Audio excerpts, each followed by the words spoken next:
the doors of Sam the Record Man to buy your very first 78 or 45 or a long play album, Wonder of Wonders, or CD or tape.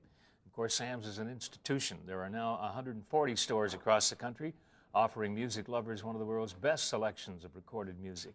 And Sam Sniderman has been at the center of that family business for most of his life, and that's saying something because Sam's going to be 75 years old tomorrow.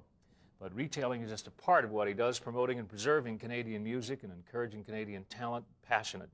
The Sniderman Sound Recording Archive is among the best to be found anywhere, and Sam joins us now to talk about a lot. I don't know, where do we start talking, Sam? I don't know, Bob. You're going to be 75 tomorrow. I've known you for 35 yeah, that's only halfway there. I go to 150. Oh, good. I'm trying to catch up with Ed Mervish and Johnny Lombardi, but they usually stay a couple of years ahead of me. Yeah, oh, yeah. Gee, that's a wonderful and long career, and I remember in the Chum days when we would depend on you for reports on record sales and so on, and there were some very exciting times. Well, you and I guess, were the ripple before the wave of Canadian recording creative, talent. That's right. That really now is national and international. Yeah. But back in those early days, if you sold 5 of them to in the store, it was because the grandparents were still alive. And then I think what happened, Bobby Curtola started selling a few records, and Gordy Lightfoot came along. And well, I don't know whether you remember, you may have been there, but the first press party that we gave for Gordy Lightfoot was at Steel Basil's, which was right next door to Sam the Record Man. We bought the building since that time, and they gave us $25 to run the press party for Gordy. That was at Steele's Tavern. Gordy used to play there. That's right. That's where we couldn't afford to have any other place.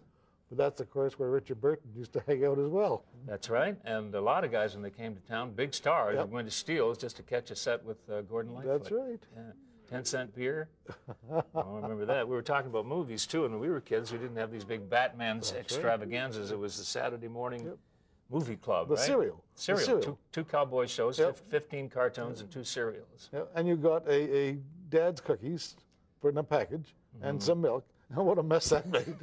You should have been the grandparent in those days. Oh, thank you. God I wasn't. Thank you. No. Well, I'm thinking now, what was the most exciting time for you in the history of your history of retail record sales? Would it be Elvis? Would it be the Beatles? Was there any?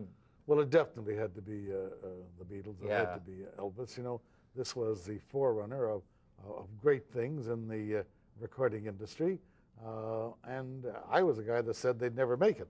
Of course, Elvis would make it. But when I came to the store one day and I heard the Beatles playing outside on the loudspeaker, I said, take this junk off.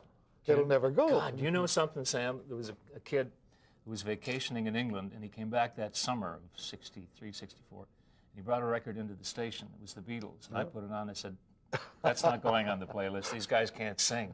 You're in the same club as I am. Well, but they weren't that good originally. What did you say about Sound of Music? I said that was a bummer. And Mitch Miller, he'd never make it. Hello, Mitch, what does he know? Sing along, get out of here. Oh, my God. We could sure nail it. So what happened? What happened? We became successful. We're despite successful, ourselves. Despite our 10 years. Okay. Yeah. Are you thinking about, dumb question, because people ask me this, and I say, what? I don't understand the word, retire. Oh, people ask me that continually. My son, Jason, really runs the place. But I'm with a wonderful woman, Janet, who has a career that she has to fulfill. So I got to keep driving her to work, and her work is just a block away from my work. So my career is really being with Jason, who's running the business, and driving Janet around, who adds money to our pot, so to speak.